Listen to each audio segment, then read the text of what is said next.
नमस्कार मित्रों, मैं एस मनी अपने YouTube channel S reason classes में आप सभी का स्वागत करता हूं। आज हम लोग क्लास 12 के लेक्चर समझेंगे संपूर्ण क्रांति जयप्रकाश नारायण द्वारा दी गई जो भाषण थी उसके बारे में। देखिए, जयप्रकाश नारायण ने संपूर्ण क्रांति का आह्वान जो है अपने नेतृत्व में किया है ना। विद्यार्थियों को कहने पर, मजदूरों को कहने पर अपने नेतृत्व में किया था। वो कैसे, किस प्रकार किया था, जयप्रकाश नारायण बताते हैं कि जब मैं बेल्लोर अस्पताल के लिए रवाना हुई तो एक महिला थी जिन्होंने हमें कविता सुनाना पसंद किया। मैंने सहमति दी कि आप सुनाइए। मैं सुना कविता और वहां से मैं बेल्लोर अस्पताल के लिए रवाना हुआ और मद्रास में अपने मित्र के साथ 2 दिन तक ठहरा। मद्रास में अपने मित्र के साथ कितने दिन तक ठहरा? 2 दिन तक ठहरा। मित्र का नाम था श्री ईश्वर अय्यर, है ना। और कहाँ ठहरा था? 2 दिन तक कहाँ ठहरा था? मद्रास में ठहरा था। देखिए, ऑब्जेक्टिव भी आप साथ साथ लेके चलिएगा तो ज्यादा बेटर होगा। हम समझाते हुए चलेंगे, ऑब्जेक्टिव भी साथ में कराते हुए चलेंगे। ऑब्जेक्टिव यदि आपसे पूछ दे कि बेल्लोर अस्पताल जाते समय जयप्रकाश नारायण कहाँ ठहरे हुए थे, तो कहाँ ठहरे हुए थे? मद्रास में। कितने दिन तक ठहरे हुए थे? 2 दिन तक ठहरे हुए थे, है ना। आप किनके साथ? तो अपने मित्र श्री ईश्वर अय्यर के साथ। वहां मिलने के लिए उनको आते हैं कौन? गंगा बाबू। और कौन आते हैं? रामधारी सिंह दिनकर, है ना। यहाँ क्वेश्चन भी पूछ देगी आपसे कि रामधारी सिंह दिनकर और गंगा बाबू किनसे मिलने के लिए आए थे, कहाँ मिलने के लिए आए थे? तो जयप्रकाश नारायण से मिलने के लिए आए थे। कहाँ? मद्रास में आए थे, है ना। तो वहां जब वो आते हैं दिनकर जी, और दिनकर जी जब आते हैं तो वो संपूर्ण क्रांति के जो रचयिता जिनको कह सकते हैं आप, जयप्रकाश नारायण से बहुत वो प्रभावशाली होते हैं। वो कहते हैं जयप्रकाश नारायण को कि मेरी जो कविताएं हैं इससे बहुत जुड़ी हुई है, हमको इससे बहुत लगाव है, इससे आंदोलन से हमको लगाव है ना। और वो कविता लिख के लाते हैं, वो हमको सुनाते हैं। कौन कहते हैं? जयप्रकाश नारायण। जयप्रकाश नारायण कहते हैं कि दिनकर जी जो कविता लिख के आए थे वो हमको सुनाते हैं, अच्छी ढंग से सुनाते हैं। हम उसको सुन के खूब खुश होते हैं और कहते हैं दिनकर जी कि जो ये आप आंदोलन से, इससे हमको खूब आशाएं हैं, इसमें जो है देश की उन्नति, इससे देश का जो है विकास संभव है। कौन कहते हैं? दिनकर जी, है ना। क्रांतिकारी बनना है ना। आगे बताते हैं कि आजादी के 27-28 वर्ष बाद भी आज देश में बहुत सारी जो है अशांति वातावरण। यहाँ लेखक बताने का काम किया जयप्रकाश नारायण। कहते हैं कि जब दिनकर जी ने कहा कि हम इस आंदोलन का समर्थक करेंगे तो लोग, वहां जितने सारे जो लोग वहां बैठे हुए थे वो सब खुश हुए, तालियां बजाने लगे। लेकिन वो कहते हैं कि तालियां मत बजाइए, मेरी बात को सुनिएगा, क्रांतिकारी विचार करिए, है ना। क्रांतिकारी विचार करिए। और वो कहते हैं कि क्रांतिकारी विचार पर अमल करना आसान नहीं होगा। अमल करने के लिए बलिदान करना होगा। अमल करने के लिए क्या करना होगा? बलिदान करना होगा। न जाने हमारे देश की आजादी के लिए कितने नौजवान ने फांसी चढ़ गई, गोलियां खाई, है ना। न जाने कितने लोगों ने बहुत सारी बलिदान दिया, है ना। पंडित जवाहरलाल नेहरू ने पूर्ण स्वराज की मांग की, भगत सिंह ने फांसी चढ़ा, है ना। कौन कहते हैं? दिनकर जी समझाते हैं जयप्रकाश नारायण को कि ऐसा ही क्रांतिकारी नहीं बनना होगा। क्रांतिकारी बनने के लिए हमें सब कुछ त्यागना पड़ेगा। घर परिवार, लोग, हमारे देश आजाद हुआ लेकिन आजादी नहीं है। आज भ्रष्ट लोगों से ये देश भरा पड़ा। आगे कहते हैं, समझाते हुए बताते हैं कौन? जयप्रकाश नारायण को दिनकर जी कहते हैं कि भगत सिंह, न जाने चंद्रशेखर आजाद, सुभाष चंद्र बोस, न जाने कितने जो लोग थे वो देश की आजादी के लिए अपना प्राण त्याग दिए। लेकिन ये जो देश आजाद हुआ लेकिन पूर्ण रूप से आजाद नहीं हुआ। और पूर्ण स्वराज का अगर नारा किसी ने दिया तो किसने दिया? पंडित जवाहरलाल नेहरू ने। पंडित जवाहरलाल नेहरू को अपना आदर्श मानते थे, इनको लगाव था, लेकिन इंदिरा गांधी के साथ नहीं था। वो हम आपको आगे बताएंगे, है ना। और महात्मा गांधी के साथ भी बहुत अच्छी लगाव थी। किनको? जयप्रकाश नारायण को। तो यहाँ बताते हैं जयप्रकाश नारायण कि हमें दिनकर जी ने बहुत अच्छा बात बताई कि क्रांतिकारी ऐसा ही लोग नहीं बनता है, इसके लिए बलिदान देना पड़ेगा, है ना। इसके लिए आपको घर परिवार सभी को त्यागना होगा। ऐसा ही नहीं कि आप क्रांतिकारी नेता बन जाइएगा, है ना। उठे और सुते और क्रांतिकारी नेता बन गए, ऐसा नहीं। इसके लिए आपको घर परिवार सब चीज त्यागना पड़ेगा। इसके लिए आपको पूर्ण रूप से एक बलिदान देनी पड़ेगी। और आगे कहते हैं कि आजादी के 27-28 वर्ष में आज क्या है? भूखमरी है ना। क्या है? भूखमरी है, महंगाई है, लोग भ्रष्ट हो रहे हैं, शिक्षण संस्थाएं भ्रष्ट हो रही है। जहां देखो घुसखोरी, बैंक में तो वही, बैंक में घुसखोरी, टिकट लेने में घुसखोरी, बस टिकट, रेलवे टिकट, हर जगह घूसखोरी की कमी नहीं है। कौन कहते हैं? जयप्रकाश नारायण। यानी हमारे देश के जो नौजवान हैं उनको पढ़ाया नहीं जाता है बल्कि गुलाम बनाया जाता है। अगर डिग्रियां उनके पास है लेकिन नौकरी नहीं। डिग्रियां तो है, हमारे देश के नौजवानों के पास डिग्रियां है लेकिन नौकरी नहीं। आगे लेखक बताते हैं, जयप्रकाश नारायण कहते हैं कि जो मेरे मित्र थे दिनकर जी, वो एक मेरे मित्र के यहाँ मेहमान के तौर पे जाते हैं और जैसी खाना खा के बैठते हैं तो 3 मिनट बाद उनको क्या पड़ता है? दिल का दौरा पड़ता है। और वो मित्र का नाम रहता है रामनाथ गोयनकर, है ना, जो इंडियन एक्सप्रेस के मालिक रहते हैं। उनके घर वो जाते हैं और रात को क्या पड़ता है? दिल का दौरा पड़ता है। तो जब वो दिल का दौरा पड़ता है, किनको पड़ता है? रामधारी सिंह दिनकर को कि जयप्रकाश नारायण के? तो यहाँ आवेगा रामधारी सिंह दिनकर को क्या पड़ता है? दिल का दौरा पड़ता है। तो उनको एक अस्पताल में भर्ती कराया जाता है, बिलिंगडन नर्सिंग होम अस्पताल, जो कहाँ है? पटना में है। और वहां वो आखिरी सांस लेते हैं। कौन आखिरी सांस आपको लेते हैं?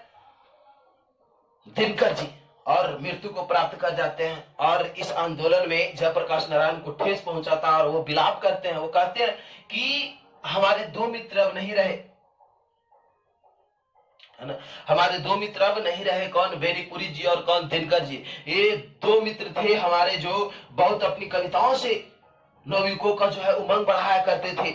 इनकी शब्दों में जो शिला थी, है ना, नौजवानों के लिए एक नई उमंग लेके आते थे, नई सोच लेके आते थे, नई जो है विचार लेके आते थे युवाओं के बीच। और वो नहीं रहे। आगे कहते हैं जयप्रकाश नारायण के अब तो हम बूढ़े हो चुके हैं, हम दूसरे जमाने के लोग हैं, नए जमाने के जो लोग हैं उनको हम कहते हैं कि आप रोल मॉडल बनिए, आप नए उभरता हुआ सितारा बनिए, चेहरा बनिए, नेता बनिए। लेकिन नहीं, पुराने हम ख्यालात के होते हुए भी कहते हैं जयप्रकाश नारायण के हम पुराने ख्यालात के हैं, हम सिर्फ आपको बुद्धि देंगे, सोच देंगे। एक चीज आप हमेशा याद रखिएगा कि मनुष्य अनुभव और विचार दोनों में अंतर। अनुभव नवयुवकों का जो है अनुमान रहता है और बूढ़े लोगों का अनुभव रहता है। अनुमान, अनुभव से बड़ा अनुमान नहीं हो सकता।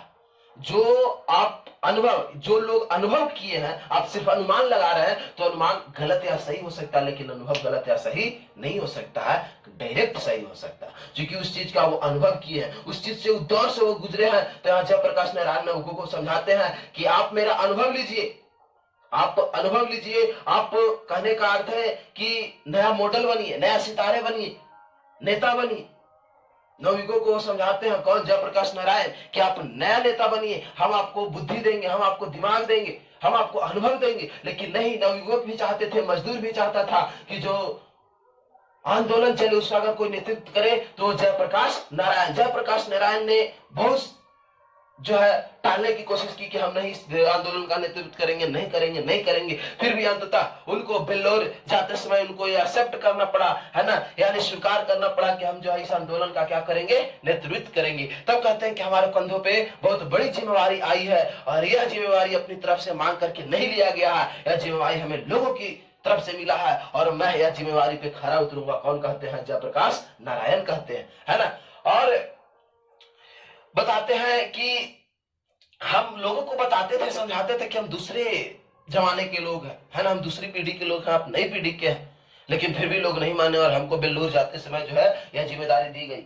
और इनका एक उसूल था, ये कहते थे जयप्रकाश नारायण कहते थे कि यदि हम पहले वे वादा किए, नौकों से वादा करवाए, मजदूरों से वादा करवाए कि यदि हम कोई आंदोलन करेंगे उसमें आप पूर्ण रूप से हमारी साथ दीजिएगा, नहीं कि हमको आप पीछे से डिक्टेट कर सकते हैं, है ना, डिक्टेट कर सकते हैं। डिक्टेट का मतलब होता है, आपको डिक्टेट का मतलब है आपको समझा दिया गया हुक्म, है ना।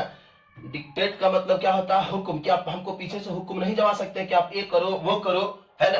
जयप्रकाश नारायण कहते हैं कि मेरा एक उसूल है, मैं किसी भी आंदोलन का नेतृत्व करता हूं तो अपने दिमाग से, अपने बुद्धि से, अपने जो है विचार से करता हूं। मुझे पीछे से कोई डिडक्ट नहीं कर सकता, हुक्म नहीं दे सकता कि आप जब जेपी जी आप ये करिए तो वो करिए, नहीं, हमको ये अच्छा नहीं लगता। कौन कहते हैं? जयप्रकाश नारायण। हम अपने मन से करेंगे। आगे वो कहते हैं कि बहुत दिनों से हम क्या हो गए हैं, सार्वजनिक जीवन में जिंदगी बिताने लगे। सार्वजनिक मतलब समाज में मिलजुल कर रह के, है ना। आगे वो कहते हैं कि 1921 ईस्वी में वो पटना के, है ना, पटना में वो जनवरी के महीने में पटना कॉलेज में क्या थे? आईएससी का क्या थे? विद्यार्थी थे। कौन? आईएससी का विद्यार्थी कौन थे? जयप्रकाश नारायण, जयप्रकाश के विद्यार्थी थे। आगे कहते हैं लेखक कि अगर मेरी बात से सहमत नहीं होइएगा, मेरा फैसला से सहमत नहीं होइएगा, तो आप बिखर जाइएगा, आप इस आंदोलन का नेतृत्व कभी नहीं कर पाइएगा, है ना। कोई उधर रुसेगा तो कोई उधर फूलेगा, उसको हम मनाएगा, कोई उसको मनाएगा, तो नहीं, ऐसा आंदोलन नहीं होता। आंदोलन एक बुद्धि से होता है, एक मत से होता है, एक विचार से होता। तो यहाँ लेखक समझाने का काम किया। जयप्रकाश नारायण कहते हैं कि कोई भी काम मैं कहूंगा आप लोगों को मानना पड़ेगा, हमको कोई पीछे से डिडक्ट नहीं कर सकता, कोई हमको जो है हुक्म नहीं कर सकता पीछे से कि आप ये करिए वो करिए। हम आप लोग को कह रहे हैं कि आप बनिए, लेकिन नेता बनिए, लेकिन आप लोग हमें नेता बना रहे हैं, है ना, हमें इस जिम्मेवारी को दे रहे हैं, तो हम अच्छी ढंग से क्या करेंगे? निभाएंगे। आगे लेकर कहते हैं कि अगर किसी प्रकार का कोई दिक्कत है तो हम आपके साथ हैं। लेकर कहते हैं कि मैं मजदूरों के साथ विशेष बातचीत करूंगा, मैं विद्यार्थियों के साथ अधिक से अधिक बातचीत करूंगा, है ना, बातचीत को बिंदु पकड़ के उससे मैं बातचीत करूंगा। आगे लेखक कहते हैं कि उससे बहस करूंगा, विद्यार्थियों से बहस करूंगा, उनमें जो कुछ बातें हैं उनको मैं अध्ययन करूंगा, उनको मैं समझाऊंगा, हर प्रकार की उनकी मैं त्रुटियों को दूर करने की कोशिश करूंगा, विद्यार्थियों से अधिक बहस करूंगा, अधिक से अधिक उनको समझाऊंगा। कौन कहते हैं? जयप्रकाश नारायण कहते हैं। आगे लेखक कहते हैं कि हम आईएससी के विद्यार्थी रहे 1921 में जनवरी में, है ना, पटना कॉलेज में। आगे बताते हैं कि जब मैं वहां पढ़ा तो जो है छात्रवृत्ति की प्रक्रिया है, तो छात्रवृत्ति जो हम नहीं लेना पसंद करते थे, क्योंकि वो अंग्रेजों के द्वारा दी जाती थी, सॉरी अंग्रेज कह रहे हैं, जो है वो भ्रष्टाचारियों के द्वारा दी गई, इसी कारण हम नहीं लिए। लेकिन हमारे जीवन में जो प्रेरक रहे वो हम आपको अभी बताए हैं कि वो मानते भी थे पंडित जवाहरलाल नेहरू को और राजेंद्र बाबू को, है ना। भारत के प्रथम राष्ट्रपति डॉक्टर राजेंद्र प्रसाद, डॉक्टर राजेंद्र प्रसाद के कहने पर वो जाते हैं, है ना, वो हिंदू विश्वविद्यालय में पढ़ने के लिए जाते हैं। वो अपने मदन मोहन मालवीय को अपना पूज्य मानते हैं, है ना। मदन मोहन मालवीय को क्या मानते हैं? पूज्य मानते हैं। कौन कौन मानते हैं? जो है जयप्रकाश नारायण। वो कहते हैं कि जब मैं बचपन में था तो सरकारी स्कूल में पढ़ा, है ना, हाई स्कूल में पढ़ा। जो है मेरे पिताजी उतना ज्यादा अमीर नहीं थे जो हमको विदेश पढ़ने के लिए भेज सके, और मैं गांधी जी के आंदोलन में, यानी आईएससी के बाद करने के बाद में गांधी जी का जो आंदोलन चला, सविनय अवज्ञा आंदोलन, उसमें मैं खुद पढ़ा, पढ़ाई छोड़कर करीब 1.5 वर्षों तक मेरा पढ़ाई नहीं हुआ, है ना। और मैं अधिक ज्ञान प्राप्त करने के लिए कहां चल गया? अमेरिका। और अमेरिका जब गया तो हमें पढ़ा लिखा, किस प्रकार पढ़ा, है ना, बहुत कष्ट में मेरी जिंदगी बीती। और जब मैं वहां से पढ़ के आया तो लोगों ने एक नारा देना शुरू कर दिया, है ना, निक्सन को दे दो तार, जयप्रकाश की हो गई हार। क्यों? क्योंकि मैं विदेश से पढ़ के आया था, जिसके कारण लोगों को अच्छा नहीं लगा और ये क्या करने लगे? नारा लगा। आगे लेखक बताते हैं कि मेरे पिताजी जो है नार विभाग में जिलाधार थे, बाद में रेवेन्यू असिस्टेंट हुए, नॉन गजेट अफसर रहे, है ना। आगे लेखक बताते हैं कि हम बचपन में जब हाई स्कूल में पढ़ते थे तो स्वामी सत्यदेव का जो है क्या करते थे? भाषण सुनते थे। लेखक बताते हैं कि जब मैं पढ़ने के लिए गया अमेरिका, तो जब पढ़ने के लिए अमेरिका गया तो जब आए अमेरिका से तो लोगों ने जो है बहुत सारे गालियां दी, है ना, कहने लगे कि निक्सन को दे दे तो, और जयप्रकाश की हो गई हार, है ना। नारे लगे किनके खिलाफ? जयप्रकाश नारायण के खिलाफ। क्यों? क्योंकि वो विदेश पढ़ने गए थे। क्यों गए थे? इसी कारण, क्योंकि उस समय निक्सन जो है अमेरिका के राष्ट्रपति था, है ना। अमेरिका का क्या था? राष्ट्रपति था। वो 37वें राष्ट्रपति बना अमेरिका के, 1969 ईस्वी से रहा, है ना, 1974 तक, है ना। वो अमेरिका के क्या था? राष्ट्रपति था। कौन? निक्सन। निक्सन अमेरिका के राष्ट्रपति था। और निक्सन जो है भारत को कमजोर समझता था, है ना, भारत के खिलाफ वो बोलता था। लेकिन अब ऐसा नहीं है, अब अमेरिका भारत के साथ है, कोई दिक्कत नहीं है। ऐसे भी भारत भारत है, इंडिया इंडिया है ना। India is the best country of world. संसार में सबसे अगर अच्छा देश कोई है तो वो अपना भारत है, क्योंकि अपना अपना होता है ना। अब यहाँ लेखक बताते हैं, जयप्रकाश नारायण कहते हैं कि मुझे गालियां सुनना पड़ा, निक्सन को दो तार, जयप्रकाश की हो गई हार, वगैरह वगैरह करके, है ना, लोग नारे लगाने लगे। हम किन्हीं की बातों को नहीं लिए।